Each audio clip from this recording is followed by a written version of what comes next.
for being here. I think this is going to be one of my better, more interesting, more illuminating shows, and for that reason, just thanks sincerely for taking time out of your Saturdays. Mm-hmm.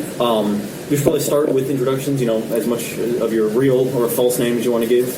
Age, how you identify sexually for the sake of this interview, and then we'll start with the questions. Okay, who starts? Anyone? I'll go first, I guess. I'm Jessica Alexander. I am 21.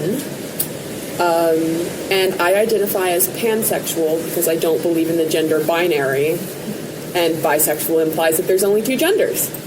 Yeah, that's me. My name is Tiffany Bickford. I'm 23. Speak up a little bit, sorry. Oh, sorry. My name is Tiffany Bickford. No, you can. I'll converse with it. And I'm 23, and I don't justify the gender binary, but I love women. And I identify sexually as a lesbian.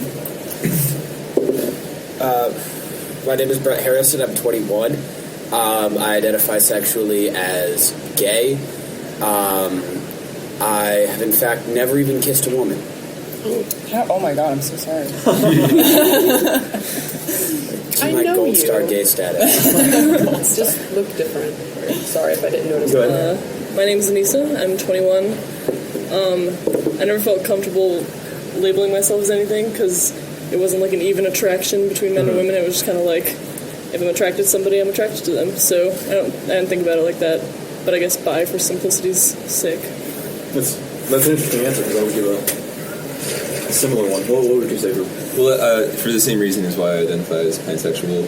That's just like the closest to describing it, I guess, and I don't identify as gender. Somewhere out there in the middle of the kiddie scale. Yeah. That's in like the third dimension of it, actually. Outwards in the Z direction. So good. So we have an even smattering of everyone. I think I'm a good moderator and host for the show, and that my personal sexuality is so asymmetrical and chaotic that I think it makes me a good third party. These are all okay. So we'll get on to the questions. These are all questions which I've had people who identify as straight in the GW community. They've asked me, and there's a good smattering of questions about personal stuff, social stuff, and just anybody who has an answer. And if you want to go off on a tangent, that's fine too. I just honest talk from you guys. The first one being, what's your biggest pet peeve when it comes to straight people in the way that they talk to homosexuals, bisexuals, however you identify? What's the most annoying thing that we do from our ignorance? Top or bottom? First, I mean, it's just, are there some people who do identify as tops and bottoms? Right. Yes, but there's such, I feel, at least from my perspective of how many people I've met, they're such a minority that it's not even a valid question. You wouldn't ask a straight couple. No. Hey. Yeah, exactly. Well, there's still a possibility even with a straight couple. There is, but the willingness to ask oriented, that. it's not, it's like, depends on their personalities. There is a gender assumption, right? Yeah. I guess towards lesbians, like they always say, "Oh, is scissoring real? Is that a real thing? You scissor?" The elusive scissor. Yeah, the elusive scissor. Or straight guys being like, "Oh, it's awesome! We can totally go check out chicks together! Yeah!" And which is cool, but like, aren't I more than that? Anyways. Any other answers? Sorry. The top or bottom thing is a good one. I feel like there is a lot of ignorance surrounding that from straight people because I actually have a pretty good story to this. I was out at a bar with some friends, and I was outside smoking with one of the dudes I was there with, and he was like, so when you're having sex, do you like flip a coin to decide who's like top or bottom? And I'm like, well, no, I mean, like, it depends on situations, personal preferences, and stuff like that. I mean, usually it's not one or the other, it's both, but that is really annoying. That's one of the most, like, ignorant things, like, just the ignorance of the sheer, like, I guess mechanics, you would call it. Assume that the sex. classifications are as simplistic for them as they are for you. Exactly. Anissa? I don't know, I guess it's not all straight people, but I feel like I had this problem freshman year where... You must be upset with... I would... Oh, sorry. When you first volunteered, I think my first reaction was, I didn't know you were bi. Yeah, exactly. Which is probably an annoying reaction. I get that reaction a lot. And then freshman year a lot when if I would like happen to mention that, because they would always be in passing. I never really wanted to start a conversation about it. Everyone would seem to be like, "Oh well, we have to talk about that now," and I need to share an anecdote. But when I was drunk once at a party, I also and I'm like, it's the same thing. I'm like, yeah, that's cool, but it's not really. That's not really how it works. The barsexuals do like their validation. Barsexuals, yeah. Yes. With me, it's like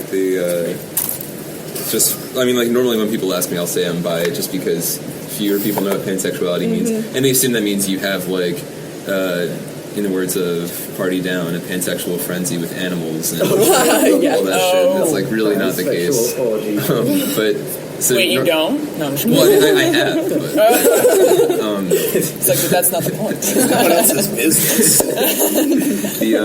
But like when I say bi, like when I get into conversations with people about it, and this isn't really their fault. It's something that's conditioned into you when you think of it in a binary sense, like gay and straight. But they always they ask in one way or another, what do you do with the other half of yourself when you're in a relationship? And I'm like, there's no halves. It's a whole. Yeah. That's nothing. Yeah. That's really interesting. I'd like to I'd like to hear more about that. Well, I mean, sorry to interrupt, but kind of along the same lines. My girlfriend was straight before she met me, and she kind of has the same outlook. Is that the gender doesn't really matter. It's like the person as a whole.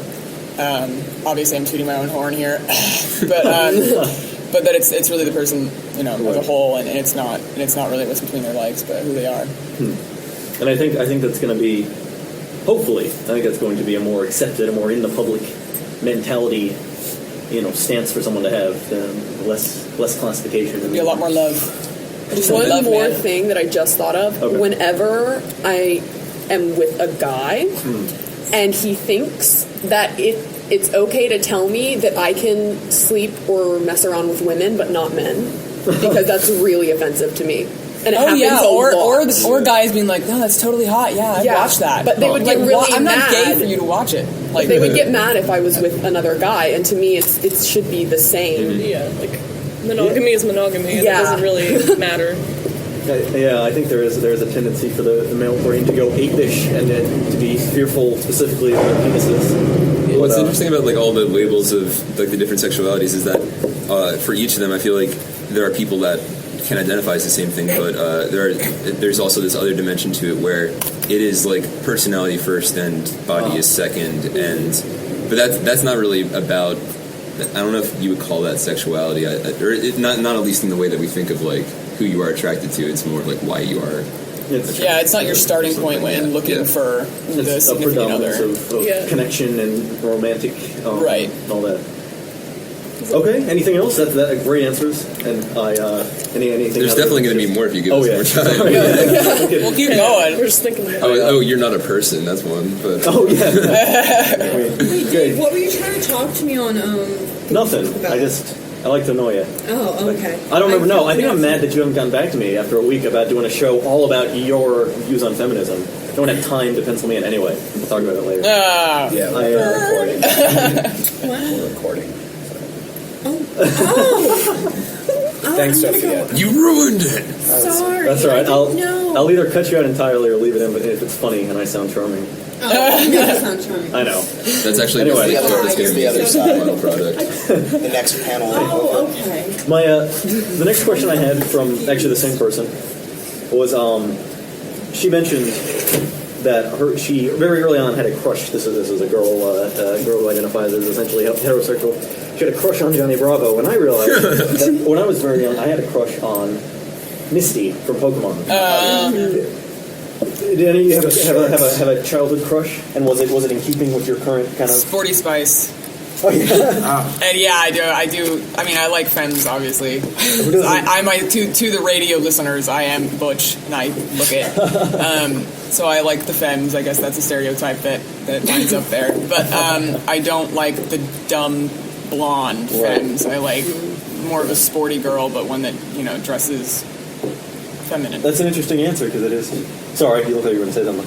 No, I'm just thinking. In keeping with your, mentioning of anime characters, I watched Dragon Ball Z as a kid, and definitely something for the teenage Gohan. Yeah. I'm trying to remember. Oh, he was. That's when he gets kind of ripped. Is it? Yeah, I mean they're all. Man, it's like they're bam, blonde hair. Child. Damn. Is They there were a all child like going on? I didn't watch Star anatomically Trek. incorrectly Right. ripped. Like, they had huge muscles which did not exist. The straining on actual necks human that bodies. Yeah. to their shoulders. And in one flash, they're blonde and their hair's ready to go. Yeah, I was gonna say, I like how the muscles aren't believable, but all the other things are. Yeah.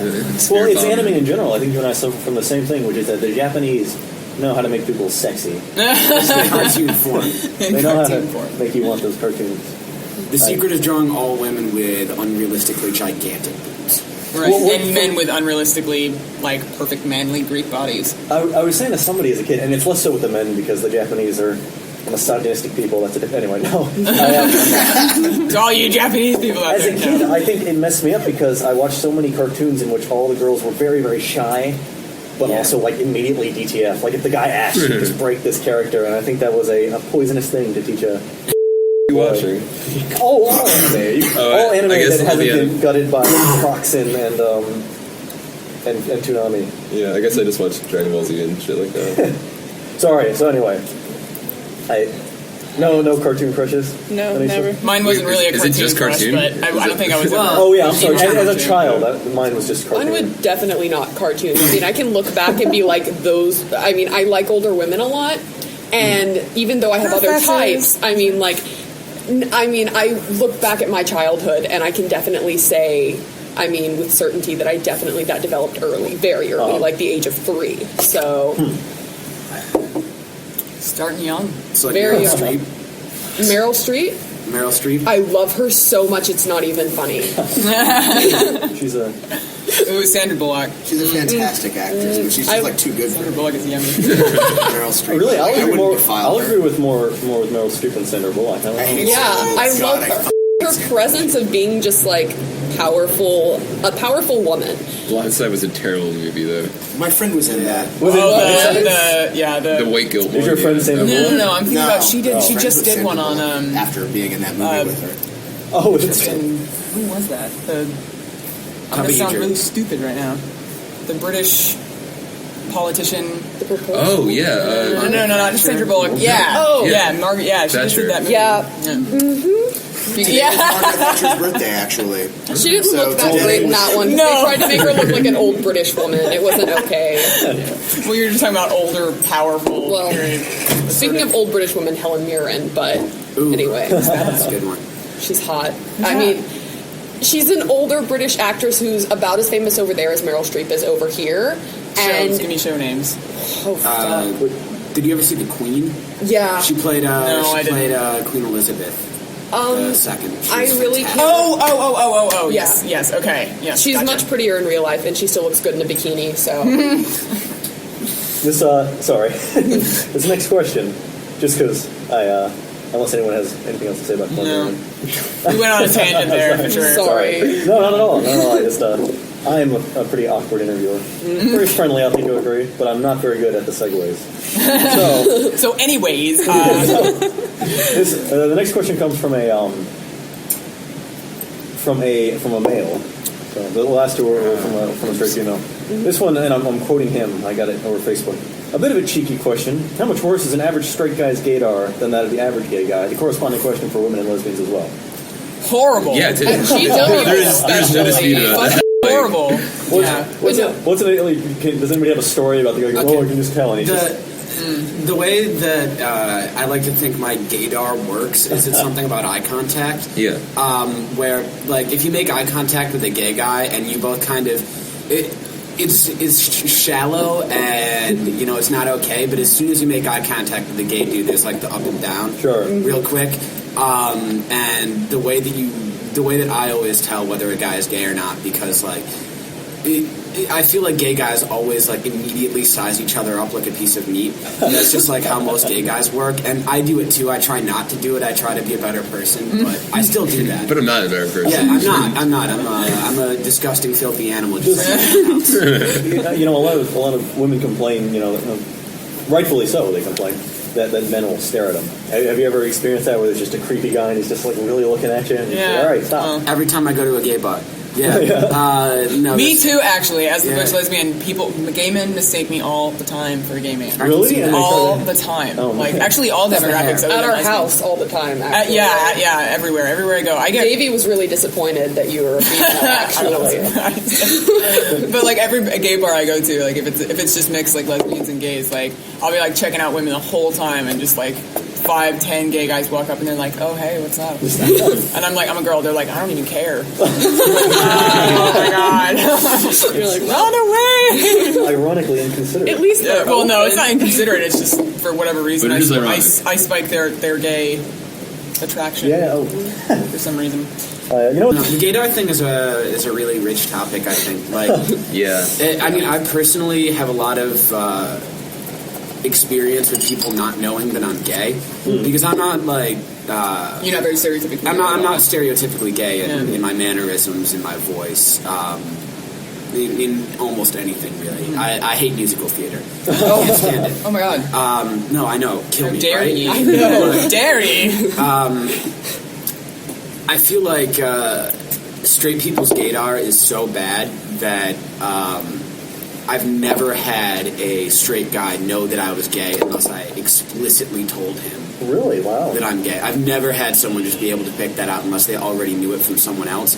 And with gay guys, it's like it's still a lower rate than would be expected under normal circumstances, I guess, for most gay men. But there's a much higher rate of people being able to considerably more perceptive about it. Yeah, I wouldn't. The only reason I would have guessed that you're something other than straight was because you were here for the panel. so I didn't even notice. But another. Sorry, you get to you when I'm done. I'm more important. No, I'm just kidding. But you know, straight people or my straight friends always ask what is gaydar like other than like with gay guys? Okay, I get it, like with the voice inflection, but like how can you tell if like feminine women are lesbians? And like a lot of the time it's really hard to explain because it's something that you just kind of like learn over time. You have to learn to tell Survival. Right, it's sexual survival. And it's very tiny, minute mannerisms. And Would you agree with Brett that it's kind of like just body language and yeah, but it's very, very like minute in nature. Like it's not so like overt as like the gay guy flailing hands or it's a twitch at the corner of the mouth. Yeah, it's I something think a lot like of that. it's like limbic communication, kind of. Yeah. Where there's just like something in that set of characteristics that you display without words and without. Well, I guess like it is a culmination of a bunch of small things, but like there's just something that you give off that you immediately know, and it's funny that like. Because, like, how many times do straight people ask you guys to determine if someone else is... All the time. Yeah. All the time. Do you think he's gay? Do you think she's a lesbian? Can you find out for me? Yeah, can you know? I'm like, yeah, sure, but if she ends up being a lesbian, she's fine, not yours.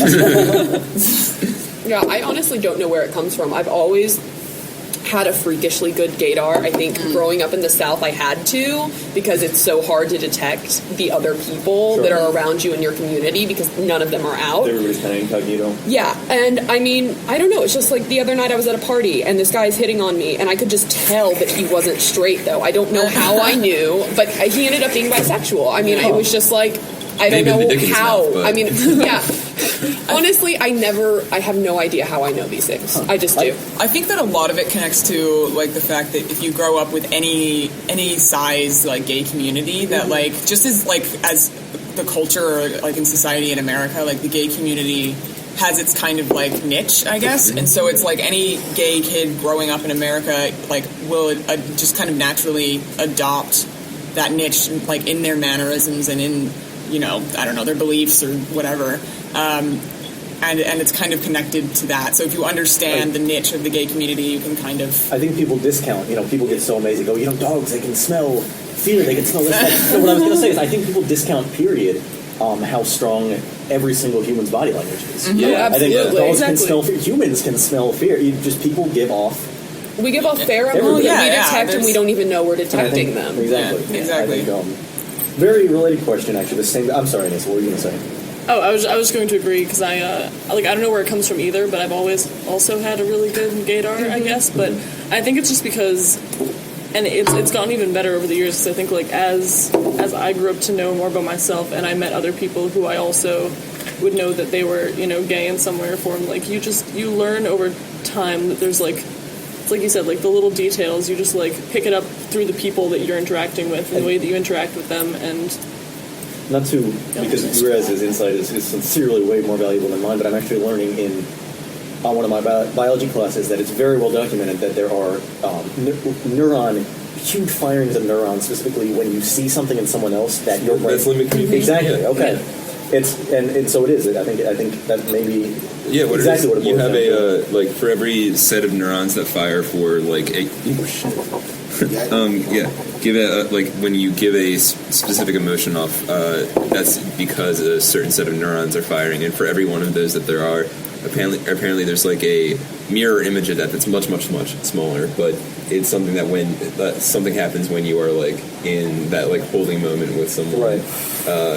that it just like the smaller set of it will fire off for you. You look somebody looks you up and down. If you're receptive to it, your brain fires that you should be looking them up and down. Very related question. If no one else has anything to add to that, and we can of course come back to it. Again, these questions are whatever you say. However you want to respond to it is the best. So you don't even need to. But the same guy asked. Here's another question. Presuming at least one person on the panel is fully out. Big surprise, everybody. It's actually very, very self-possessed.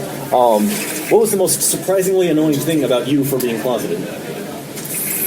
I was 13 when I came out. I mean, I don't remember, and even before that, there was plenty of signs that I was dressing in guy clothes when I was like in 6th grade. So you were. I don't know. Other than, I guess, what was the question again? Like that, like Surprisingly worst thing. annoying? What ticked you off the most when you were? My parents being assholes about it. Yeah, seriously. I mean, that's the worst. That's the worst. Like my parents have just never been okay with it. Like my mom's just a fundamentalist Christian, and my dad is like the parts don't fit, Yeah. But he still like loves me nonetheless. But it was definitely not an easy trip with my parents. Have you ever seen? Is it what's it called? Before the Bible tells me. So which one is the one where it follows God. five? No. It's the one where it follows 5 families of 5 very religious families of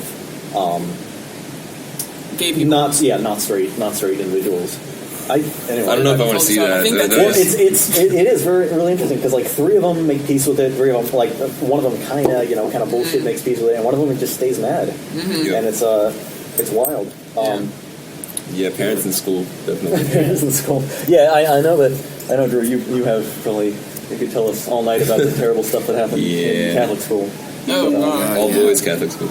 Yeah, same. They were all gay. Similar. I was just the only one Catholic that admitted school. it. I mean, I don't know if I count for this because I mean, I'm not fully out. Like my family doesn't know.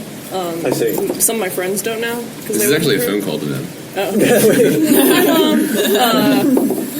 Listening Yeah. in stunned silence the whole time. So it's always. I mean, some of my family knows. Like there's like 3 cousins and like an aunt that found out accidentally, I see. who threatened to tell my whole family, and one of those things. So What are the ongoing strains of it then? What would you say?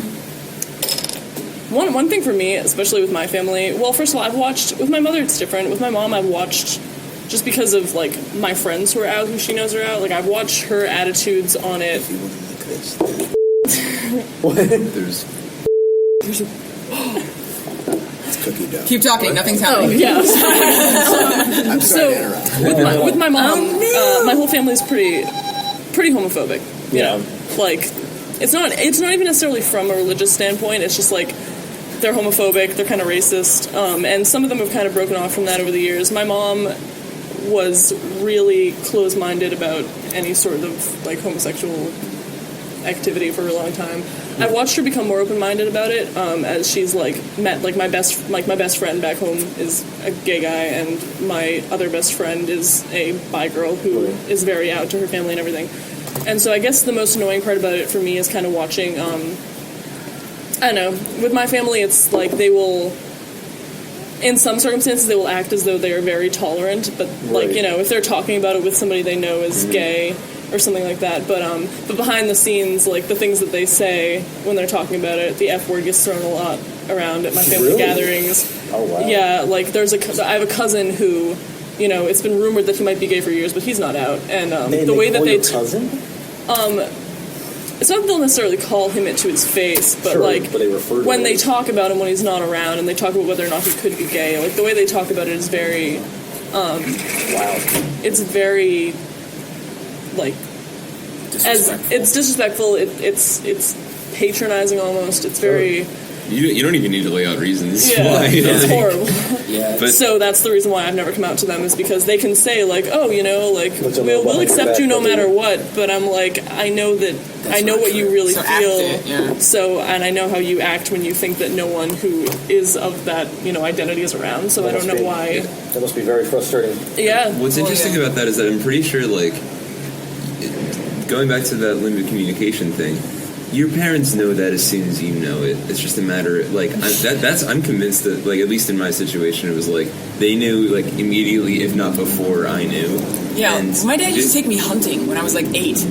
He was like, "Yeah, I'm gonna take Tiffany, one of my daughters, hunting, not the other one. The other one." It's like, how can you not know? You agree with that as well, Jessica? You were nodding like. Oh my god, my story. Jesus.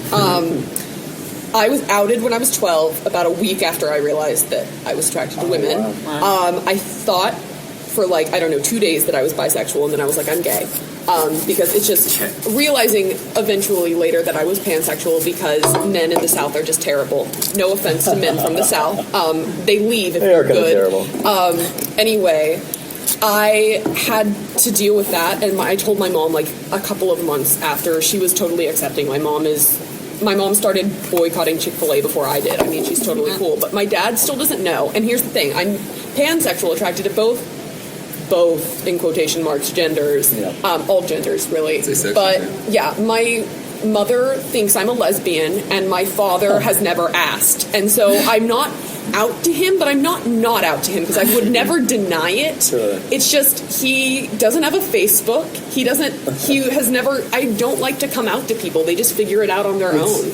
Yeah. I had the exact same relationship with my parents and my drug use. They don't ask me, I'll tell them. homosexuality is like it. We just kind of. Well, no, Yeah, I just. I well, it's in the understand same realm to people, Yeah, right? they don't- It was definitely more stressful for my mom to find out that I did certain drug and alcohol things than for her to find out that. You did women. Yeah, exactly. She was way less stressed out about that. She cried because she was upset of how people would act towards me. She was really worried because we were from a really small town. But I totally knew I had her acceptance. I mean, the biggest problem for me is when I'm at my dad's and he'll ask, like, he stopped asking like a few years ago, but he would ask, do you have a boyfriend yet? Blah, blah, blah. And I would just be like, shut up, I don't care. No, and I probably won't. So let's not have this conversation anymore, basically. Yeah, the thing about, since we're on the subject of being closeted, or closet in general right now, I think the thing about it that most straight people don't really, like, understand or appreciate is just how absolutely, like, stressful and terrifying the experience of being closeted is. Like, I remember I knew that I was gay by the time I was like 13, 14, and I didn't even start coming out to people until about 2 years after that, when I was 15, 16. And that whole time I was just in this constant state of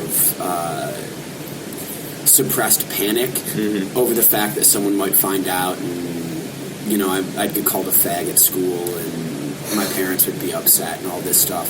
And it was just every day I'd, like, wake up and I'd be worried, like, today's the day that people are going to find out, and, like, my life is going to be ruined and all of this stuff. When I eventually did come out, it was fine. All my friends were very accepting. By my senior year, I had put interested in men on my Facebook profile, and I told, like, all of my friends that I was gay. But somehow it didn't even get around the school. Like, when people would say, like, oh, that guy's gay, people would be like, no, he's not. He's not gay. Look at him. Like, he's not gay at all. What beautiful, amazing school did you go to? I know, right? All boys Catholic school. They just, I was kind of, it's almost ironic that I was kind of shielded from the homophobic abuse by people's ignorance and stereotypes. Because they were like, well, no, that guy's not gay. He's not like... he doesn't have a list. He's not like that. Yeah, exactly. So in that sense, yeah, that was kind of shielding. And I guess if we're going to talk about coming out stories, you shared yours. That's not even half of it. Right there. Let's measure how much each of us cried. I'm sure we all have coming out stories a mile long, so we can get to those later, I guess. As long as you guys want to talk, I want to hear it. Oh, God, yeah. I definitely do have some things to say about that. But Texas. You could write a book, but Yeah. sorry, what were you going to say? Yeah. I just want to emphasize again, like the stress and terror that people feel when you're in the closet, because there's always that lingering, building tension that's just really terrifying, and it makes your life hard to live. And I'll speak as someone who is, towed the heteronormative line pretty loyally. I think that's something that we don't think about. I think we don't. It's alien to us. The entire like Institution. I hate to say it, but like just straight like you, by the nature of not even having the biological disposition, you cannot understand. Sure. Right. Like I can tell you every single effect of it, and you just will not be able to keep all of those in your head and try to imagine what all of them at the same time feels like, and B, you're not getting the like you said, this like anxiety that's like a physical aspect of it. That's not you thinking about it. Yeah. And it's like even if you don't think about it, it'll still be there.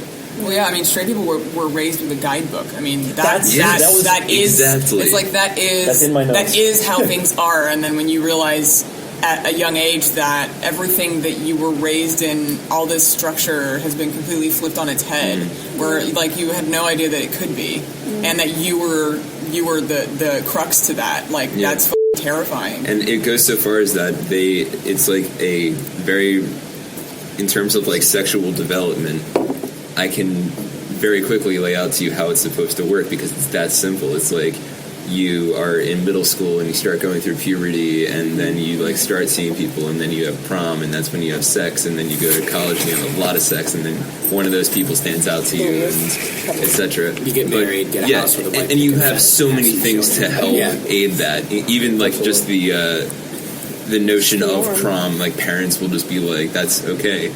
But then for a gay person, it's not. You do not have a single support thing like those. It's like every single one. Not only do you not have the support, it's every single one of those steps is geared against you. But that might just be where I grew up. Yeah, that's actually.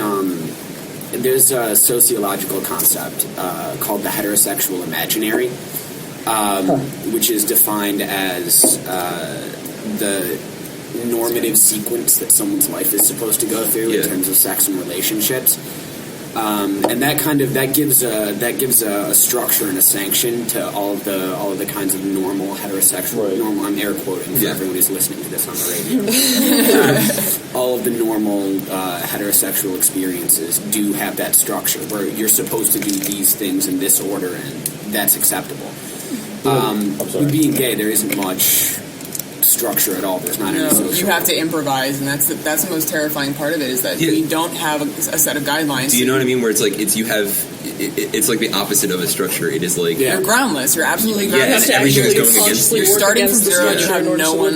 I built myself up with the televition. I mean, I don't know what you people did, but movies. I mean, movies. You have to. I watched so much Will and Grace just to figure out what I should be doing. You literally stretched yourself thin. Mysterious Skin? What is it? Mysterious Skin is Joseph Gordon-Levitt, who is gorgeous, but he plays a gay prostitute in this movie, and just everything he goes through, like drugs and homosexuality in a small town. I highly recommend the movie to anyone. Yeah, and also the like moving from a small town to a city, but like all of those under the guise of homosexuality. That was like really important. I was talking to one of the girls when it goes past the first questions, and I thought you guys are awesome because you actually are clear cutting through the questions I was going to ask. It's like, take that straight, people. We know you better. But what we came up with was we were talking about the exact same thing, and I guess the way I wanted to phrase the question was: do you think that it's almost like, the sexuality of a human? It almost feels like a vine, like a creeper, like something that just grows upwards. But it seems like if you are straight, there are guides. Exactly. You can just wrap yourself around that and go straight, and go, no pun intended, go straight up. I think everybody. I can interrupt with a relevant quote. I think Louis C.K. put it well when he said, like, straight people are the only people who care if they're confused for something else. Like, no one else gives a shit. Yeah. But it's like, whoa, wait a minute. Never has a 100% straight guy understood gays as much as him. Like, Makes you wonder. Yeah. I don't want to No, start I- a rumor about Louis C.K., but Yeah, like you were saying earlier, there's that kind of feeling of groundlessness just because there isn't an acceptable social framework. I don't want to get bogged down in sociology terms, but Emil Durkheim had a concept that he called anomie, which is a feeling of driftlessness, and alienation created by a lack of appropriate social norms for a situation. And I feel like to a certain extent, all gay people in our society have to feel that kind of anomie because there just isn't that kind of acceptable structure for you. I think that thing is what we were talking about, like that when you know, it's like you can see that in their face, and just like that like. I'm sure that there's a way that physically affects the way that your face develops and your body develops because that's like anxiety. How you interact in social life. Yeah, and on a parallel, which I guess could be drawn with gay people and people with Asperger's, because I'm both. I have Asperger's syndrome, and so that's... Doesn't that make you straight if you have both? Right, totally. It just crosses it out. It's a double Sorry, go sorry. ahead. It's really Go on. cool with cats. There's a cat running around. Yeah. He is trying to climb onto your lap, And though. you know, with people with Asperger's, as it's been noted in psychology and sociology and all these things, is that we're socially cueless. He does that. He gets protected. Sorry. And so it's just it's that kind of groundlessness that everybody feels when or gay people feel, and so it's like there's definitely a parallel with people with Asperger's that have a groundlessness in society. We have no idea how to act in society and how to interact because there's just no real guidelines in that. Right. And so yeah, I just now found that connect right there. In that vein, I don't need to keep on talking and taking up everyone's time. No, but, please. That's what this is about, sincerely. There is a kind of groundlessness from the point of society's normative standards for gay people, but there definitely are social conventions within the gay community itself. Yeah. Which I think there's kind of a choice once you realize that you're gay and start identifying as it and accepting the identity as part of your social person. There is that choice to latch onto the normative and social standards that the gay community creates. Right. Which are all based upon the notion that they don't have any inherently. You know what I mean? That's why it was always weird for me. Yeah. And it was like tough for me to do that because it all seemed very reactive. Yeah. I never As opposed identified. to- I think that's very insightful. Sorry. No, you go. No, what? Okay, I was going to say, talking about. I never identified with the queer women's community that well. I don't think that anything that's stereotypical about them defines me at all, and so I clung to the stereotype of gay men, and I was like, this is me, this is my life, because it fits so much with what I had always liked, musical theater, Madonna, Barbra Streisand, and so I don't know, act more like a stereotypical gay man than any queer woman you've ever met. Yeah, I feel like I act like a lesbian more than I act like Yeah. Maybe we traded. Yeah, no, definitely, that's how it works. Yeah. There's got to be a We balance. should talk about musical theater after this. Okay, we can do that. Were you going to say something, Anissa? Oh yeah, I was just gonna say that.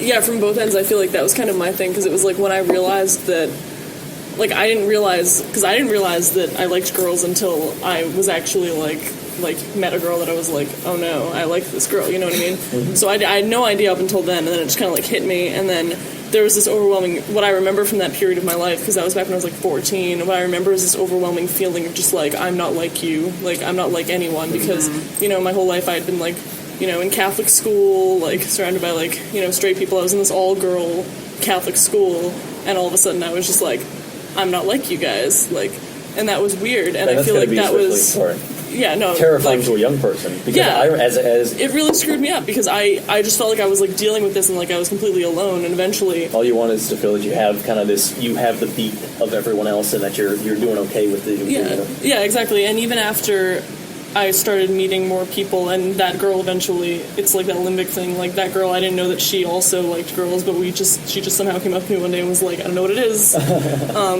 But even after that, it was like I still realized that I didn't identify as like lesbian. I didn't identify as bi. either or straight because I didn't know, and then I just felt like I'm not like anyone, you know? You know what I found enlightening, and again, this may be kind of ignorant from my relatively shielded perspective, but I was reading about, and you know, there's a stereotype where they say, you know, the Greeks and the Romans had totally different perceptions of sexuality, and people like to kind of like simplify it and make gay jokes. But the fact is, I mean, there are cultures in which the straight bi gay thing makes no sense. Mm-hmm. There are entirely Absolutely. alternative ways. It's entirely culturally constructed. So, It's not a yeah. natural thing at all. Oh. I think it's something important to keep in mind. Since you brought up the Romans, the Roman conception of sexuality is actually kind of interesting because they didn't have an idea of orientation. Like It was- a Roman man was expected to have sex with men and occasionally boys. Yeah. What was important for the Romans was who adopted the dominant and submissive Exactly, roles there in was- sex. So it would have been seen as terribly improper for a Roman man to allow himself to be penetrated, but it was considered totally normal for him to fuck someone in the ass. Right. So Well, exactly. and I think it was more classified along receivers and penetrators. and almost, of those were the two. course, along status lines too. Right. So if you don't fuck your boss in the ass. another full-grown Roman man in the ass, that would have been weird. Right. But, That would be- if it were a slave or a foreigner or a young Stranger. You never fuck a stranger. You don't fuck a But stranger. that's, the same thing is true today, though, in certain environments. Because I love telling this story. Okay, so like I said, I went to an all-boys, very pretentious Catholic jock private school, and I was like, even before I like had fully come to terms with my sexuality, which I still am not. It's like this nebulous thing, but like once I started, like even before I started like thinking about it, I was already like pegged as a gay kid by everyone in my school, so it was funny because like once I started to become aware of it, I realized how stupid all of those people were because they thought it for the complete wrong reasons. Like they happened to be right, but they weren't right on the right terms. But I was in my theology class one day because we had theology class, and that kind of exceptional, not really exceptionalism, I guess that like difference in standards definitely occurs between and high school is very different from college and real life, but like the jock kids were allowed to get away with the most homoerotic behavior I've ever seen. Yes. It's still And pretty I cool. was gay just because I listened to punk rock and I dressed. Like, I don't feel that I have a huge, participatory role in this discussion. Speak up, though. I want to hear it. Straight guy. I was on the wrestling team in high school. Everyone, makes fun of wrestling for being gay. Way Spandex, gayer. hello. Way gayer than it is made fun of for. Anyway, all sorts of grab-assing and all manner of homoeroticism. And I was gay for reading books on the bus. Yeah, well, so in my theology class this one time, this one kid who is like the most oppressively closeted person, I actually felt bad for him a lot because it was so obvious to me, this, for the same reasons you guys said. He was a douchebag, so it didn't matter. And one day in class, in the middle of class, another kid sticks his hand down this kid's pants through the back, puts his thumb up the kid's hole, and he makes the most pleasurable sound ever, and everyone laughed with him. And I'm just sitting in the back looking at this, and they all stopped laughing, and I was like, why is that funny and I'm gay? And the teacher was like, yeah, can you guys please elaborate? Oh my god. Yeah, I have a similar experience with that. No, I'm just kidding. I feel like there was I a didn't lot of experience much anal penetration in the No, classroom. yeah, No. there was a lot of Catholic school, yeah. homoerotic horseplay at my high school also. I think the fact that it was an all-boys school probably contributed to that because there are no girls around and it's a bunch of hormone-riddled teenagers who need some kind of outlet. Sure. But there were a bunch of dudes who would just grab each other's asses and pull people's pants down and slap their or something. I don't know. Really weird stuff. Ow. And there were a couple guys who I remember particularly who would be really aggressively weird about it, and they would just go up to dudes and be like, "I'm gonna fuck you, I'm gonna fuck you in the butt and stuff." And they started doing that to me, and I was like, They didn't know I was gay, and they would have been really uncomfortable if they realized that I was It's actually. funny when you get to that point when they're like that serious about it, where there's no line anymore. Like that's actually just them. It's so alien to them that they couldn't possibly be serious. No one can be serious. The same kid I was talking about, my sophomore year, we were at a service trip in Philly, like downtown Philly somewhere. We were staying in a church, and we were woken up to a kid screaming because this kid put his ball in this kid's face. Everyone called the kid that he did it to gay for so long, and it's like, okay, he was asleep, and you put your balls in his face, and you're funny, and he's gay for exactly. Oh my god, the episode where Cartman puts butter in his mouth and takes a picture. And He's trying to tell Makes everyone. butter gay. They're like, no, dude, that makes you gay. Kyle tells him the only way to reverse it is Reverse the gay is to put butter in his mouth. Okay. Well, we're back from our little break. Let's see if there's any other compelling things. Oh well, a big portion of my questions were actually from Katie has an out, works with a gay guy from work, and she asked him what are the most frequent questions he gets and what is the question that he wished people would ask. And his answers were the questions he gets asked all the time, and he's just sick to death of, is how did you know you were gay? Are you disgusted by sex with the opposite gender, or do you just prefer sex with the same gender? That kind of stemming from, I think, a lot of guys like, ugh, sex with a guy is terrible, and maybe the gay guys go, oh, sex with a woman, that's awful. And then a follow-up question of, I guess he gets asked a lot, have you ever had sex with the opposite gender? What was your opinion of it? Obviously, these are not relevant to those of you who date outside the gender boundaries. And then the thing he said, what people don't ask that he wish they would is, what is the reality? And we already covered this, but just any stories that are relevant. What is the reality of the prejudice in this society, and how has it affected you? That's one of the What is not real about depression? I have a story. If anyone's willing to hear a short coming out story, sure. We should all get coming out stories. I was outed. I wrote on a note telling my friend that I was gay, and his bag split on the bus. A cheerleader found it. It was a terrible, terrible thing. Anyway, now God, really? it was really, really like the worst thing. I'm sure there are people with much worse coming out stories than me, but for me, I have post-traumatic stress disorder because of this bullshit that I had to endure. And it was basically within 24 hours, everyone in the school knew, including all of the teachers, and my life became a living hell overnight. I went from being someone that no one knew and absolutely just kept to myself and like my 3 friends, because everyone sucks in the South, at least where I'm from. And no, it was truly, absolutely horrifying, anxiety-provoking, and there is nothing anyone can say to justify being homophobic to me because of what I had to go through and what I saw everyone else who came out after me go through. They made up sexual rumors about me. They would ask me really invasive personal questions. And the thing that I got almost every hour on the hour was that I was going to hell. Yeah. Which, as a 12-year-old, it mattered to me. Because, I had grown up in that environment. But now, if someone told me that, I would laugh at them. But when you're 12 and you still believe in those kinds of things... or you don't have a reason not to. Exactly. It's very jarring. Cultural. It's very... oh my god, what if I really am, crazy and maybe I'm...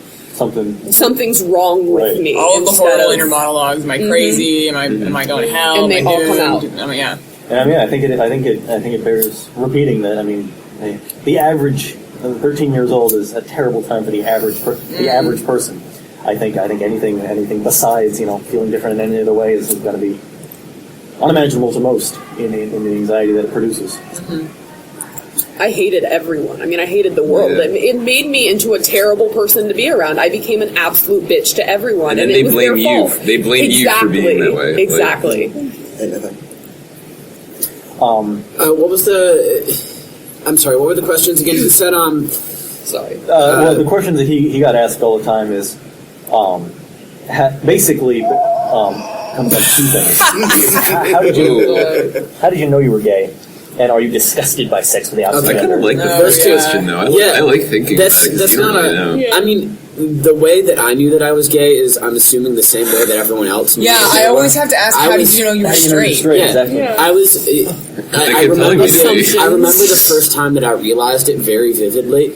I actually played football until my sophomore year of high school. Yeah, I know, it's crazy, right? Bag like you? Yeah, exactly. No, I was a defensive lineman. Like, go figure. And I was in weightlifting for, like, after practice. I was in weightlifting after practice, and I was lifting with this one guy. And I remember, like, watching him, like, as he was working one of these machines, it kind of put him into a weird position where he, like, stuck his butt out. And I was just like, I started looking at him, and I was like, I'm getting a boner right now. That's totally not normal. Yeah, I remember the first time. I'm sorry, you're not done. No, that's the end of my story. And then that was a very confusing and emotion-filled car ride home after that. I remember that. I remember this very specific time that I realized that I was a lesbian, and that was, and it's not a proud moment of mine, but I was watching Christina Aguilera's Dirty video, and there's like half-naked chaps, right? And I was just like sitting here pretty much like Googling, like just like with my jaw on the floor, and then I realized like near the end of the video that I had been staring at her legs and ass like the whole time. And I'm like, I don't think that's normal. I'm a lesbian. Oh my god! And I just started crying right there. Like, I'm sure if anybody was watching me just cry to Christina Aguilera Dirty video, they would have been like, what the f*** is going on? Mine was the first episode of The L Word. I mean, it was Jenny and Marina kissed, and I was like, I'm gay. It's Like, done. I'm gay. It was done. It was done in 5 seconds. I just knew. It was just taking... I hadn't seen two girls ever kiss. The first time I ever saw it happen, even if it was on TV, I was just like, yeah, oh, that's what this is. This is why I'm not into men right now. I guess mine is nothing like any of the ones, because I feel like mine was more of a just like intellectual logic kind of thing, because I was like, I think that, well, I mean, I've been depressed since I was like probably like 10 or 11, and anxiety since around then too, and the combination with like the depression and Amen, brother. Amen. yeah, right. And then being singled out at my school, I think that like both of those, just since I was already on like the outside of the normativity, I think I like just started like asking myself like, could some of this be due to that? And then it turns out like so much of it was due to that, and like the anxiety, like what, So much of the anxiety was due to your sexuality. yeah, but also like what you said about post-traumatic stress, that is like, I never thought of it that way. That is exactly what... I think there's a lot of undiagnosed PTSD cases running around just from kids who came out in a shitty place. Because the problem is they treat it like it's its own thing, when in reality it's like one of many things that could be due to that. That's interesting. Oh, the second question they got asked, if you're disgusted by sex with the opposite gender. I feel like I'll be a bit unusual in this crowd for saying this, but I actually kind of am. Like, no offense to any of the women here, but the very thought of sex with a woman is a little gross to me.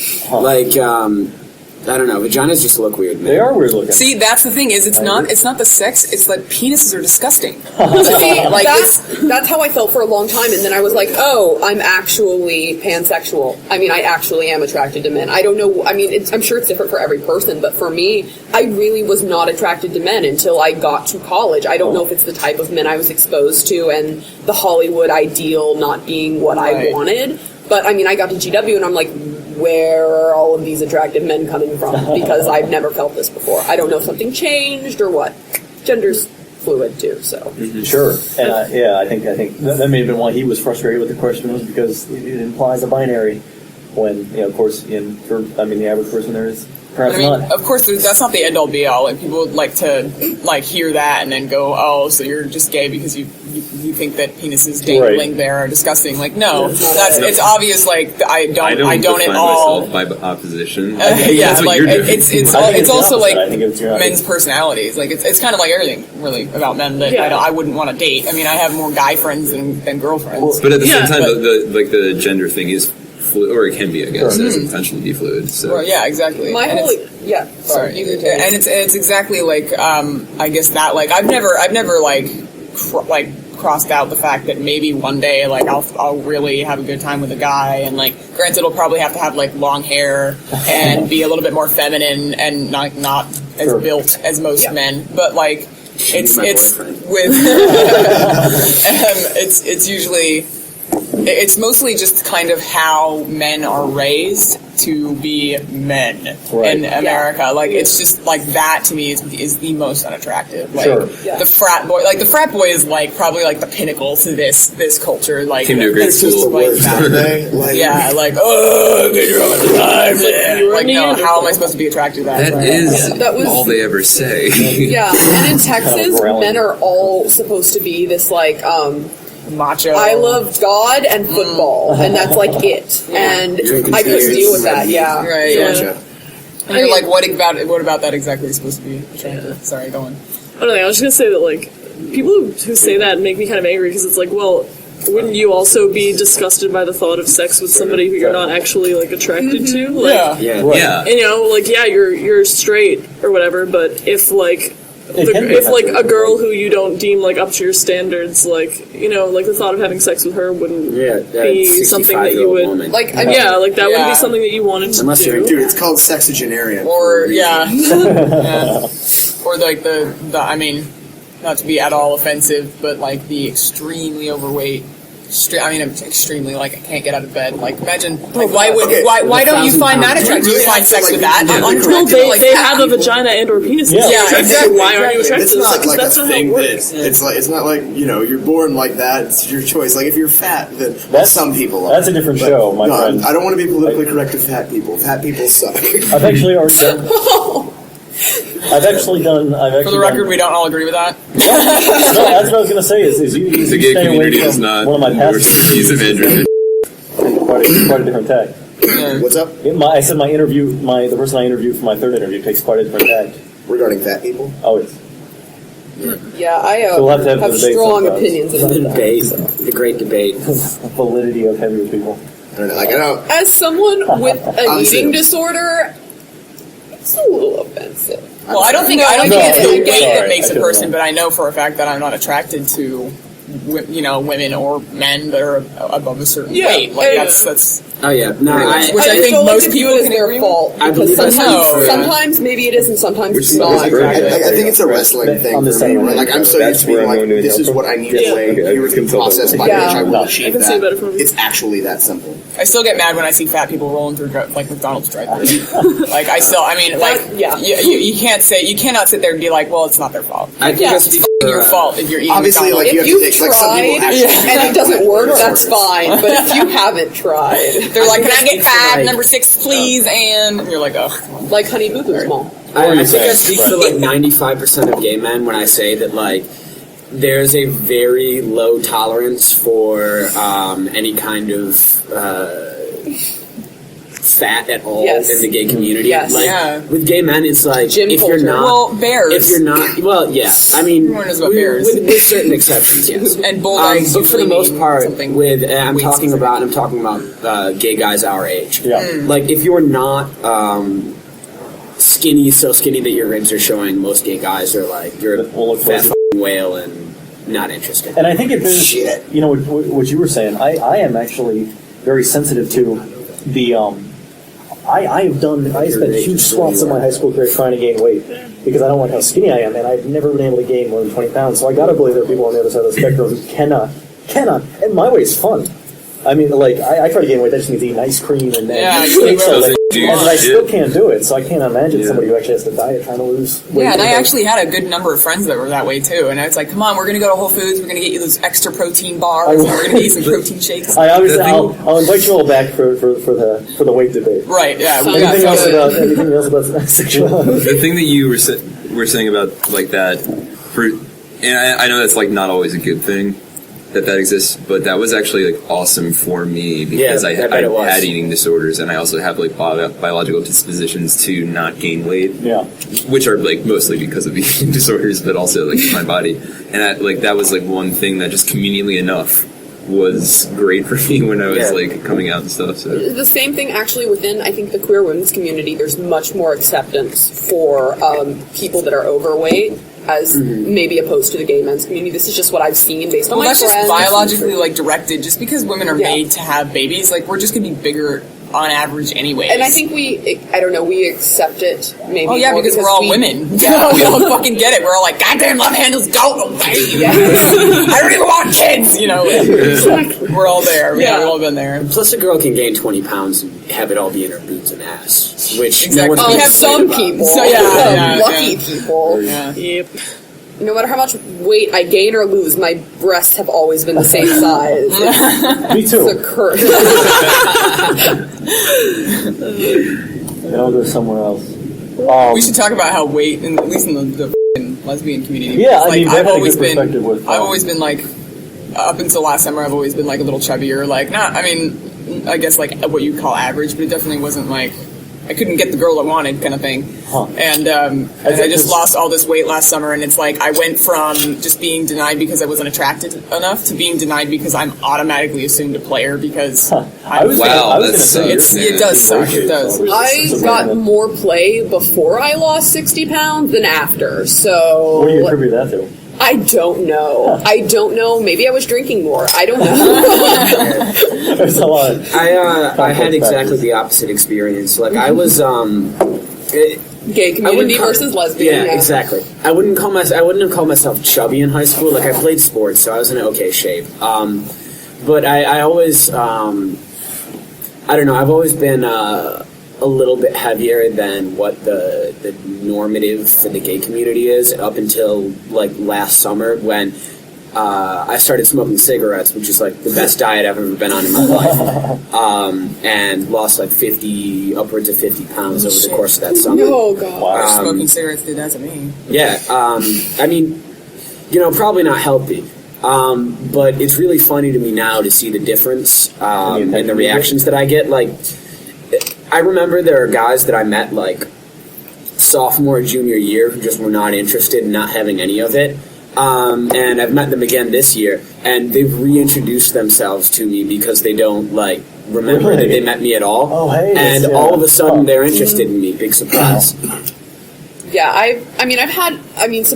despite the fact that I definitely had more experiences before I lost weight, I definitely have had people, even that I was friends with, just be like, all of a sudden, I'm suddenly a hookup possibility. Like, no, this is not going to happen. Yeah. Not because of that.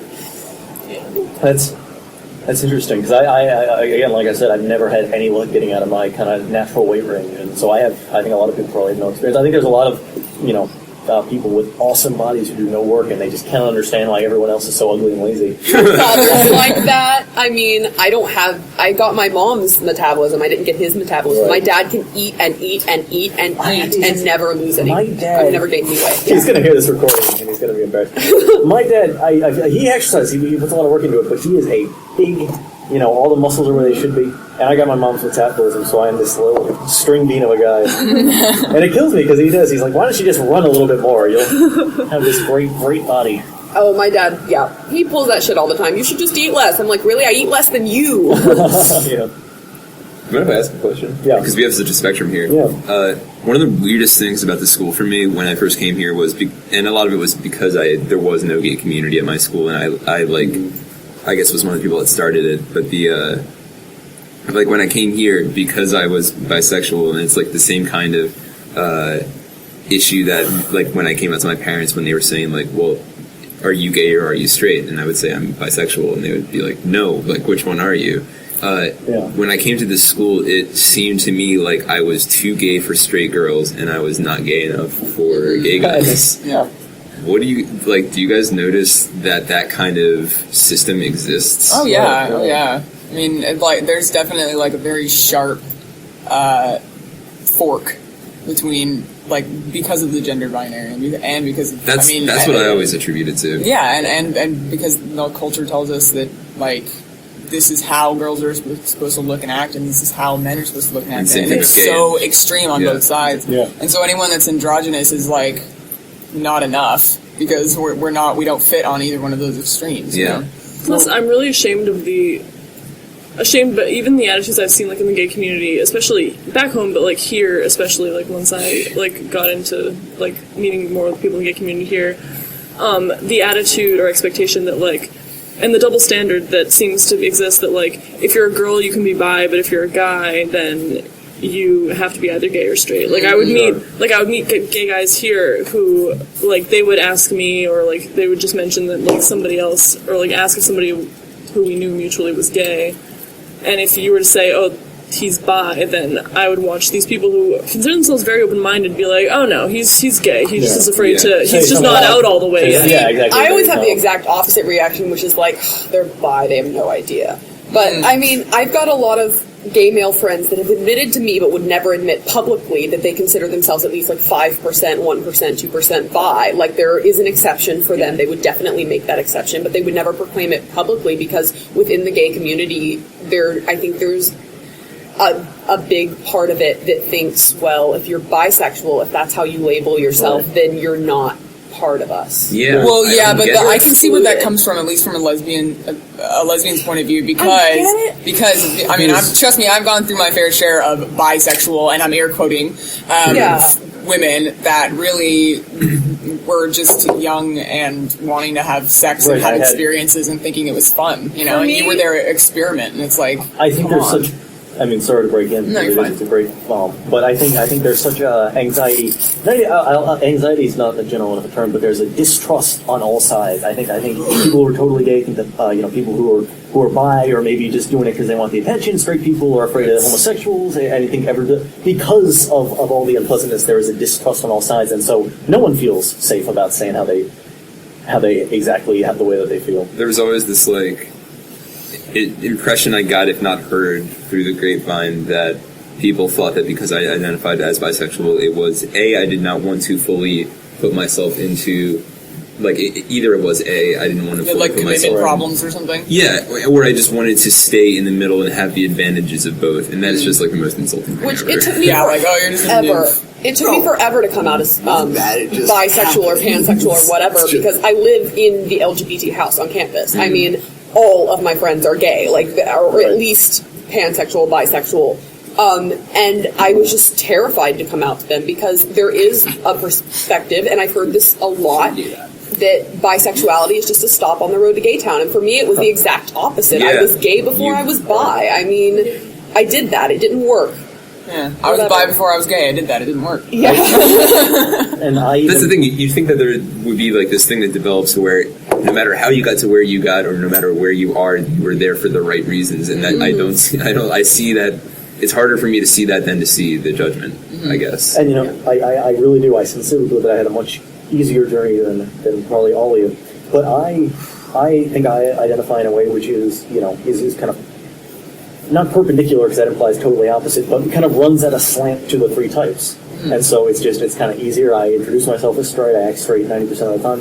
But if I was on the Kinsey scale, it would be what's straight? Is it 1 or is it 7? What's like entirely straight? I guess it's 6, I think. No. Wasn't it? 7? I think seven is entirely homosexual. That's what I thought too. Well, from that, 1's entirely heterosexual. 3 is perfect bisexual. 3 is perfect bisexual? No, 3.5 would be perfect bisexual. Isn't it? That's why I think it's Is it exactly. No, the scale is runs to 6. imperfect. You're right. It The is scale runs to 6, 6. yeah. 6 is totally gay. From 1? Okay. Yeah, So from 1 to 3 is 6, okay. and 3 is evenly split bisexual. I actually think it's from 0 because 'cause even numbers, Oh, yeah. But Yeah, 0 you're is right. completely Yeah. straight and 6 is completely gay. Yeah, Whatever. Whatever it is. But then doesn't Somewhere. Kinsey go further to say that 0 to 1 and I guess 5 to 6 are actually not inhabited by anyone? He says that it's it's a Right. very Yeah. small percent. And I mean, I hate to say this, but I don't. I might agree with that. I mean, I've honestly met. Nobody's completely on So I think that there might be some people. But I mean, the gayest man I know told me the other night that he would definitely make exceptions for women. that's just what's like- your response to that? Because you said that sincerely, and that there's just no interest. he might be one of those people. Like, what did you think of me when I walked in? Well, hold on. What are you asking me? Are you asking me? Like, if when I walked in and you first thought I was a man, did you find me cute? I didn't think you were a man. when you Really? first walked in. Wow, No. first person ever. I think I was you're wrong right. to assume. I've seen my share of butch lesbians. Believe me. Yeah, but so I assumed you were a but- woman until someone asked me if you were a man, and then I was like, "Wait, what? No, I don't know." I think there are certain exceptions that I would make, I guess. I mean, I'm talking theoretically here, obviously. 6 billion people in this world, I mean. Yeah, I mean, there has to be at least one woman who I would have sex with. But, I don't know, and I like to think of the circumstances were right. You know, I'd hook up with a girl, maybe just out of curiosity. But I guess I could say that there are some women that I would be interested in. And even curiosity is such a marred word because of everyone's connotations about it. I think people use almost. Would you agree? People use. I think the idea of sexuality at all. Yeah. I think the idea in society of sexuality at all does carry a negative connotation to it, just because that's our culture. Like sexuality or sex in general is like thought to be an avenue to pleasure, and pleasure is not okay. And there's other things that pleasure. Puritanical origins. Exactly. It's like, I'm all about pleasure. What the else am I here for? Any situation, curiosity is good. I mean, it's curiosity. As long as you're not deceiving someone with your curiosity. I mean, like, I think it's fine to, like, if you are honestly bi-curious, you've been straight your whole life, and to hook up with someone that is gay or is of the same gender, that's fine, as long as you're open about the fact that you're not completely sure yet. I'm not even talking about sex. I'm just talking about, like, in general. It's what curiosity leads to awesome things. Mm-hmm. People are curious. They ask questions and figure shit out. Yeah. It's what separates us from the apes is our curiosity. No, they're Pretty sure apes are curious. It's not like us. Yeah, that's right. Also, we don't have hair on most of our bodies. Well, speak for yourself. Yeah, man. And we don't have any disposable. That's true for me. What are we talking about? Did we want to do coming out stories? Oh yeah, Because I feel like that's something that we haven't touched on much. We talked about it in passing. Okay. My coming out story is kind of interesting, I guess. I came out to my friends at school in a pretty normal way. Like, I told a couple of them, I was like, yeah, so I'm gay, I'm interested in men, like, don't make a big deal about it. Yeah, what of it? Yeah, that went fine. None of them were terribly offended by it. Everyone took it really well. I was really blessed in that regard. I had a really good group of friends. I just wanted to make sure he knew who I was first. The situation with my parents was much worse, I think, because yes. Is your recording closed? I had my. Never mind. I apologize for interrupting. No, not at all. Keep going. In any case, the situation with my parents was much different. I was actually outed to my parents by an uncleared browser history. Oh gosh. On the family computer. So one day, my mother logged in to use the computer. She looked at the browser history, and in the browser history, she found the sort of websites that you would expect a 16-year-old gay boy to visit. Sure. What's an example? No, you don't have to. No. Lots of porn. Let's just say that. Tons and tons of gay porn. What happened after that? Excuse me. They didn't say anything at first. The following day, my father actually asked me. He came up to me and was like, "Are you gay?" And I was like, "Well, yeah." And he started crying. Wow. And he hugged me, and he told me that he loved me no matter what. And it was very heartwarming. And he just couldn't stop himself from crying, and he apologized for crying, and he said that the reason that he was crying is he had always imagined having redheaded grandkids, and he was worried that he was never going to get them now. Oh. And that's the thing that was making him sad. So that was Very specific desires. Explain, like, how that can be avoided. I mean, you can still do the sperm thing. No, and that's get a lady. that's what I said to him. I was like, But well, I might still have kids. That's not the point. That's not a hateful reaction. That's a No, it was very touching. I've had the honesty is nice that he was like willing to admit to you, however frivolous it is, the thing that made him upset. Yeah, and he actually after that he actually said that he wanted to pull me out of Catholic school because he didn't want his gay son going to a school that institutionally believed that homosexuality was sinful. And I didn't want to do that because I was already a junior and I had all my friends and stuff. Right. But when my mother found out, it was much A less of a different story. heartwarming experience.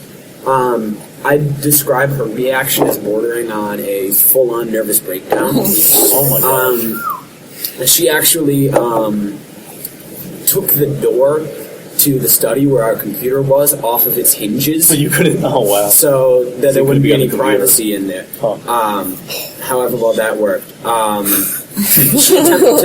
She attempted to ground me. She was like, Ground go to the your man. room. And I'm like, why? I didn't do anything. Go to your room and Nah. think about what you've done. Your room exactly. investigate. Yeah, right? Exactly. And that was followed by all the sorts of traditional bad coming out like conversations where she was like, God doesn't want you to be gay, and I'm like, you go to church once a year on Yeah. Christmas. Yeah. You don't really care. You're just grasping at straws here. Sure. Which was then, of course, followed by the always favorite. Are you sure you're gay? Are you? Yeah. I'm like, well, yeah, I'm pretty sure I'm gay. That's Which is then followed by the, well, you know, you're still young, you could change and be different. And I'm like, well, Never yeah, told me that I when I was could, straight. But exactly. That's always nice to hear from a parent. Maybe you'll grow into a different person. I have Dude, hope I know if I can sympathize with anything, it's the talks with a religious mother. Yeah. Yeah. I mean, I've spent the last 10 Hey, years of my hello. life having regular screaming arguments with my mother about everything under the sun. I mean, she said things like, "Do you believe God can cure any sickness?" Oh man. And I was like, Mom, you just called me sick. She's like, Yeah. oh, you're right. I shouldn't have said that. And I was like, well, you just did. So now I know how you know what you think. You shouldn't have thought She had that. expressed Like- at some point to my sister that she thought I was possessed. Oh my Ooh. god. And that was when I was like Possessed? 16. Possessed by like demons. Where are As you- a where are psych you from? major, that I'm offends from me. Reno, Nevada. So we have our fair share mix of all the douchebags and none of the good people. And so and then she took me to a Christian counselor who tried to convince me within the first 15 minutes that there had to be some fundamental component of the proper way to raise a child that I'm missing. And he tried to suggest that my parents didn't love me. Oh, and no. I'm like, I'm gonna reach to say that my parents, even my mother that wants me here, no longer would want me here with you fucking saying that. You know, like, Yes. so yeah, the conversations, the kind of things that are said and done. Oh, yeah. I mean, like, and my dad isn't religious at all. He definitely wasn't at all as close to accepting as your father was. But my dad was always he was just more like just kind of confused, but he never loved me less, and he never treated me that much differently. Like he's never liked that I've dressed like a guy, because he's like this old kind of Southern, like traditionally raised man, and so he's like, you know, like why do you? Well, you could just go out and you would look so beautiful if you just dressed right, like, but in the nice way. And I'm like, you know, I don't want to, like, I'm comfortable dressing this way. And then like his whole like problem with like what he's seen with like San Fran gay pride with all these like nude dressed up. He doesn't like that type. Yeah, he's like, I just don't understand why they have to get naked all the time. And I'm like, I don't get naked all the time, Dad. Don't, you know, like. my rate of If nakedness you went to the is gym half as much as some of those gay guys in the pride. Yeah. I know. The thing I wanna interject quickly here is that I know. Sorry. the stages that people go through when they find out that their children are gay are actually the 5 stages of grief that people go through when they're trying to accept their death. And does that psychologically, that's because they're grieving for this Person that they saw. imaginary, Right. this Yeah, image idea that they had of their child. So we all know the stages: denial, anger, bargaining, depression, and acceptance. Usually in the coming out story, the way the denial works is fairly obvious. It's Are you the sure? thing that my mother said, are you sure that you're gay? Right. You know, you couldn't change. And I'm like, well, I'm not going to, so deal with it. Bargaining. Yeah. Oh, sorry, that's not the next one though. Anger is the next between. one, and anger's The also door. very. It's tearing the door off.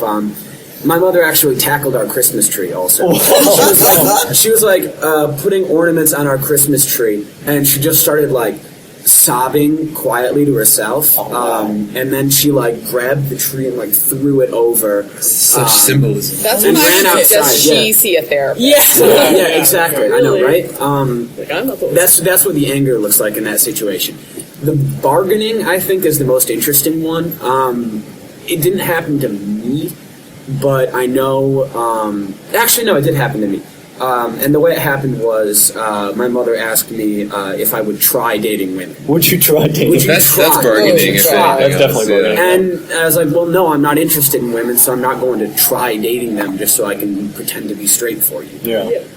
Depression's also fairly obvious. That would be The depression. for my mother. That was expressed with the several days that she spent laying on the couch sobbing. Oh my gosh. And I don't know if I've ever gotten to acceptance with her yet. I think maybe a lot of parents get stuck on the second, third, I think fourth. religion is just like the strongest wall against acceptance. It's Yeah. not. It's not. For I mean, you may everything. get like a tinge of tolerance, but like my mom has bathroom. literally I'll be back. developed like just in the way that she treats me and things that she says to me and like infers things. Like it's apparent to me that she sees me as this completely irresponsible, completely immature person. Like.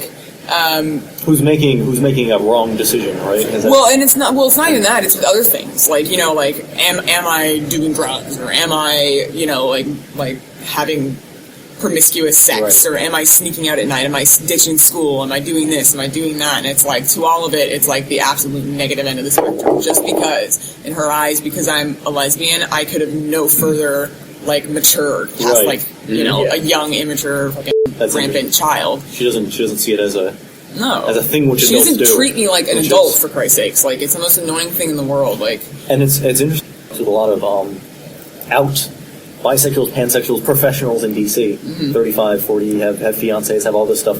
So it's obviously just narrow-minded on your mother's very, part. very. And I mean, it's just so frustrating because, like, I don't know. I have an older sister. She's 3 years older than me, so she's 26. She just turned 26 in September. And she was the typical teenager that experimented with everything. Got caught sneaking out to go to this boy's house to have sex with him. Had run-ins with the law. Has been sent to the hospital for like smoking crystal meth or some bullshit. Wow. She's had an abortion that my mother took her to. Which, hey, fine, abortions are fine. Don't get me wrong, but like within my mother's fundamentalist Christian view. You feel that anything's acceptable besides your Exactly. Like sexuality. she's done all the things that parents worry their teenagers are going to do, right? Mm-hmm. Like, and like I'm this kid that never had a run-in with the law, never ditched a class in my life, Never got into trouble. never got into trouble. Yeah, never. I literally like I think the first time I smoked weed I was 18, like which is a fucking feat in Reno because drugs in Reno are like air. Like everywhere, it's just everywhere. And like I always had tried in school. I had suffered from depression for obvious reasons. So like my grades weren't perfect, but they were never really focused on having good grades. And even in the last few years when I got my act together after I graduated high school, I built up my GPA and I got myself into a great institution. Like she still treats me like I'm the immature failure. You're gonna grow out of something. Right, and it's like my sister, no offense, just graduated from UNLV.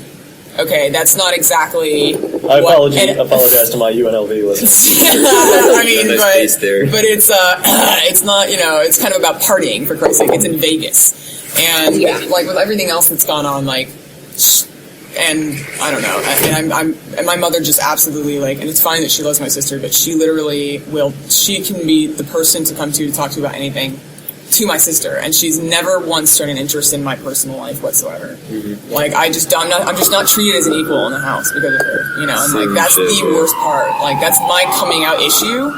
Whereas like I never had like friends treat me different. I never I would be yelled at by like random meth heads on the street, but like as in my peer group, I never really had any problems. Like I miss that, I'm fortunate that I got to miss that. But when it comes to parents, like I feel like at least mother, I've hit the deep pits of shit in that area. Yeah. Just say that. Anything else, guys? You've been wonderful, sincerely. Are we still We can do telling coming out comments. stories? Yeah. Please. Well, I don't know. I guess I don't really have. I guess I don't really have a coming out story because I'm still out to my family.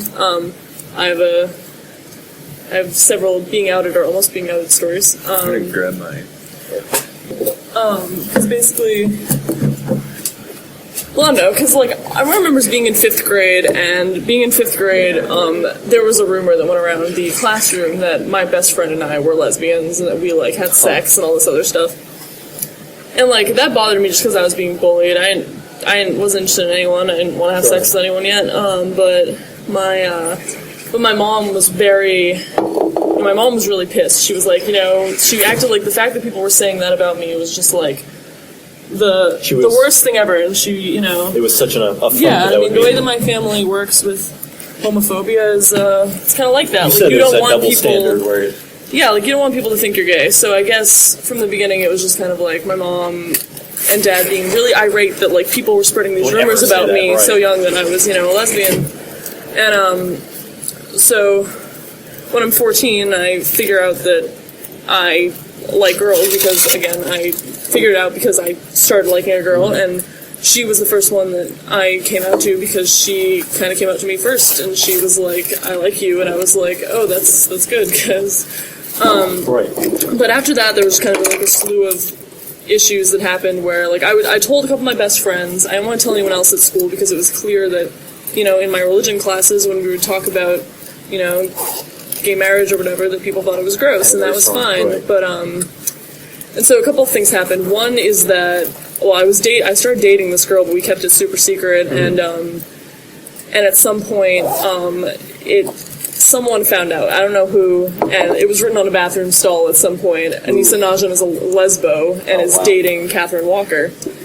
And that was just the worst day ever for me because it was like almost the end of the school year, and every day I felt like I was carrying around this huge secret from everyone, and all of a sudden it was like out. So I was crying. My friend took me to the nurse's office because I was just like crying hysterically, and my friend started trying to erase it, and I was just sitting in the nurse's office, sat in there until I eventually got sent home. And like my mom, I was trying to tell my mom what happened because I was so upset, and she couldn't but I couldn't tell her what happened. So I was just kind of like, well, somebody wrote this on the bathroom stall, and she was like, well, like, that's not true, so what do you care what they say, blah, blah, blah. And I was just, like, crying, and I was like, and I almost outed myself accidentally because I was just blubbering, and I was like, well, because, I mean, I know all these people, and I don't know who would say that, and I didn't know, and, like, I know my journal was stolen, but I didn't know that they knew. And she was like, knew what? And I was like, nothing. And then I just ran to my room and kept crying, and so that was the closest I ever came to coming out to my mom. But the horrified look on her face when she was like, knew what? I was just like, crap, back up, can't get out of the situation. I think, and then in addition to that, it was like the only family members that I came out to were, like my cousin Caitlin and my cousin Eric, and Eric is the one that, like, his sister Alicia, told everyone in my family that he was gay, and the negative reaction. They didn't treat him well for a long time because of that, and I still don't even know if it's true, but at some point after the thing on the bathroom wall happened, I decided, f it, I'm putting it on my MySpace that I'm bi, because it was just like, I don't know, it was like I wanted that empowerment, so I put it there, and then and I wasn't friends with any of my family on MySpace, obviously, and I didn't have any friends on MySpace anyway, because it was like back in the day, but then the next thing I knew, my cousin Caitlin was contacting me to tell me that my cousin Alicia had saw that on my MySpace, and she told my aunt, and my aunt told my uncle, and they were both really upset. My aunt was crying, and my uncle, who's super Republican, was saying that, we have to tell Linda, that's my mom, and they contacted me to tell me, they're gonna tell your parents. You're in trouble. You're in trouble, my mom is gonna call your mom and tell her that, So I took it down with my MySpace really fast, and I don't know if she ever did. I mean, I don't think she ever told my mom, but it was just kind of like, and my relationship with my aunt is definitely fixed by now, but it's always kind of in the back of my head that I feel like they saw that thing with your cousin, that there's a double standard. Yeah, they treated me differently after that for a while. I think it got better once they, I guess came to realize oh, whatever, she's not At least she's I think they just thought, it's a phase. It must have been a phase that she went through. It's a good thing we scared her out of it. We did good today. Yeah, so it was just one of those things. My friends were always really, nice about it, but there was just that one instance with my family, and that horrible, both of those times, it was just I knew then that I could never come out to my family. That combined with my grandfather, talking at family gatherings about how, gay people are pedophiles, gay people rape children. Which is Stuff like that. absolutely the opposite of what actually happens. Yeah, I think the one time I ever yelled at him was when he said that at a family gathering. I started crying, and I started yelling at him, and then What happened and then? then I mean, I don't know. I think everyone was just like, "Oh, Anissa's getting into another political, discussion with her grandfather." But I was in the house and I was crying because I was just so like disgusted by the things that he had said, and I don't know. I guess that's it. There's not much more to it than that. It's just like a series of so many little things over the years that have just made it so that I am closeted. Don't devalue someone else's experience by thinking you know who they are, and what they like. Yeah, difference is Even nothing if to they're fear. wrong, even if they're wrong and they change their mind, you have no way of knowing that. Just let them play out their existence the way they're going to play it out, because that's how it's supposed to be. Yeah, you don't tell people to experiment they don't want to. Yeah. And it doesn't matter if everyone was really bisexual, everyone's really gay, or everyone's really straight. It doesn't matter. None of this matters. Yeah, just imagine a world where everyone's the same. Everyone is exactly f***ing same. Do you really want to live in that world? No, because I would just shoot myself now. Exactly. We'd all be the same, so we'd all shoot ourselves. Yes! It'd be very bloody. Well, thank you very much. You guys really have been great, and I'll be in touch for future interviews because Absolutely. I have a lot of people that wanted to be here and could not because the Pillow Man went up tonight at 6 p.m. and they're all best friends with the director, so... Well, yeah, please, you have my full name and number, so please drop me a line so we can stay in touch. Thank you. And religion. And religion, yeah. Oh yeah. Oh my god, Bring I'm us a in for religion major. for weight debate. Yeah, I'm a Ryan. religion Really? major, so yeah, I will absolutely... I'm Hinduism focused, so... I'm the damaged product of a religious mother, so... And I'm from a strong religious background, so yeah. Thanks, guys. All And right. it was nice to really meet you for the first time, Jessica. Thank you. Yes, it was nice to meet you all. Easy, guys. Well, Drew, you still have a coming out story? Oh, yeah, I think Well, you're just the mine, only one who hasn't, Yeah, the first guy I actually dated, and about a month into it, somehow someone at my school found out and came up to me about it. And this kid's like a douchebag, and he came up to me about it and asked me if it was true. And he I forget what evidence he had for it. I think he may have seen us together, and because the guy I was dating was the gayest looking person in the not in. Well, yeah, he was totally flamboyant. He changed the spelling of his name so it's pronounced the same way. Do you guys? I've asked you about this, but I have a lot of friends that once they come out, they change the spelling of their name so that it's pronounced the same. in a homophobous way or something. Yeah, no, I think that's actually kind of cool. It's kind of it eases the transition, I guess. That's interesting. I get It's like Homos and their homophones. it's like a Nation of Islam, like slavery you're thing, being right? Yeah. I would change my name to David. Mine would be Drew, DROO. I like it. I do ANDREUI or something. It's way too many vowels. Probably a diphthong on one of them. But so somehow this kid knew. I forgot what it was, and since he told me he saw us at this place or something like that, I was like, dude, can you please not tell anyone about that? And he was like, oh yeah, no, I totally understand. And then one period later, 6 or 7 people came up to me, and I was like, wow. So that night I was I was never going to tell my parents because there's no way they would understand, even though my mom has a lesbian sister. But Mine too. It's so weird. I know, we're brothers from another mother. Anyway, sorry. No, it's cool. Okay, yeah, that was there. And so I was I need to tell my parents because it'd be better for them to find out from me. And so I told my mom first because I thought she would get it more because of my aunt. And her first response was, "Who have you told?"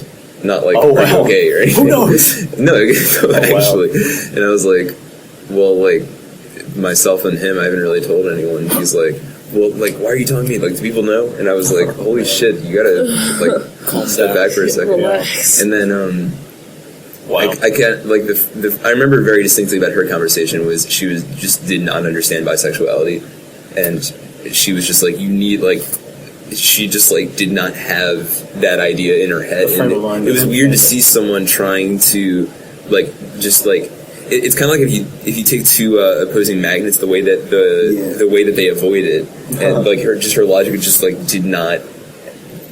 It was like it crossed over into another dimension and just came out on the other side, avoiding it with all the momentum of the validity of the point. Yeah, and then so there was that, and then when she said like you should go talk to your dad, and I like went back into my dad's office, and the only thing I remember about telling him is that he just started like bawling on the ground, and I've like never seen my dad cry ever. That was the only time in my life I've seen him cry, and after like 5 minutes of that, I was just standing there. I didn't really expect much more of my dad, so I was kind of just like, I'm gonna go. Yeah. And he was like, no, like, I want you to watch this. And I was like, what? And oh my God. So I like sat there watching him, and like that's the point where I got upset, because I'm like, dude, if you want to like be a dick about it, that's fine, but I don't need to watch it. Wow. And then they pretty much like forced me to, well, like not directly, but like I couldn't, keep like at that relationship, because like all the things that they said about him, having never met him, like I could not get out of my head, which like sucks, and I feel bad because I like broke his heart, but like it was like something I needed to do. But it's weird because like they the way that they act about it now is more interesting to me than when I came out to them, because even like a couple months ago this summer, I was trying to talk to my parents about how they don't look at my depression and anxiety as a disease. And they were saying something like, when have we ever not been there for you? I'm like, when I came out to you. And then my dad was like, that was like 4 years ago. Wow.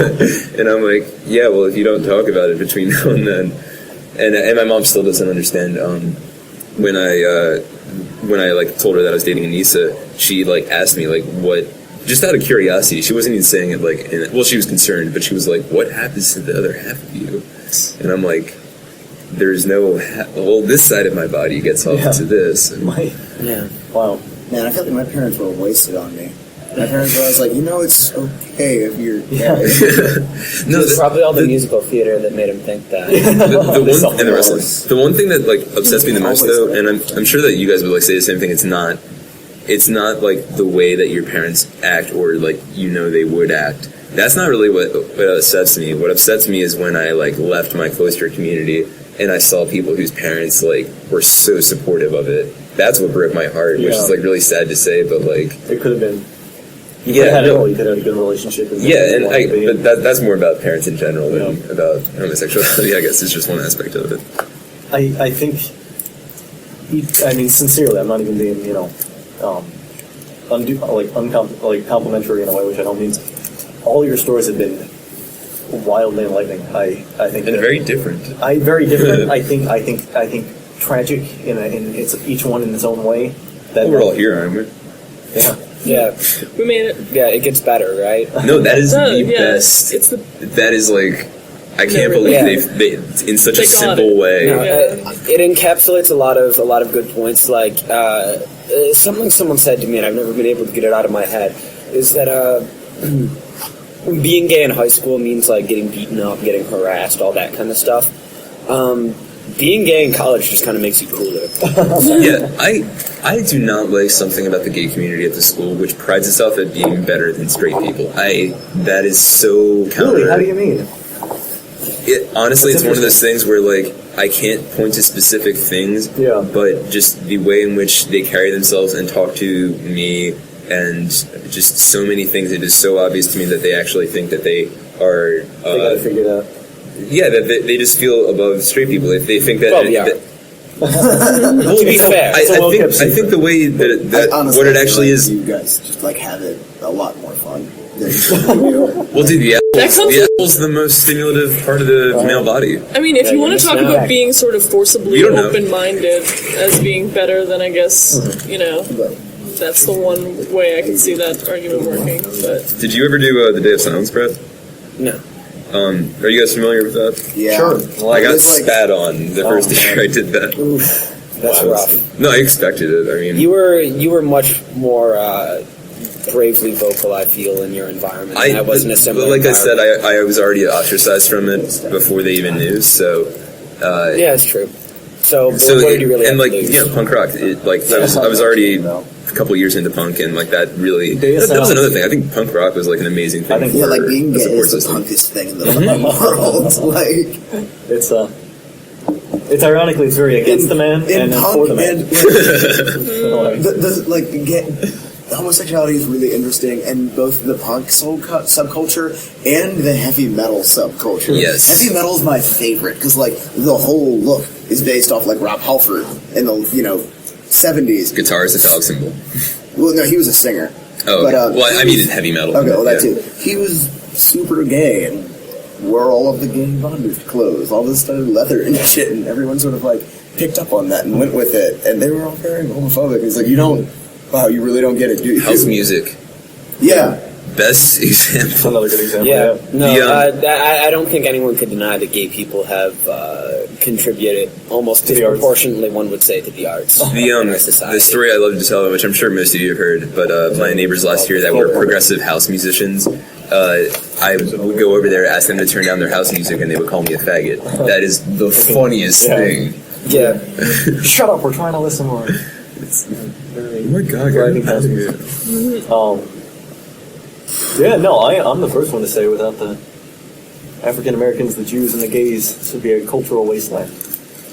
You're welcome, everyone else. I think that's a good. Cultural that's probably a white good note to end on. At that rate.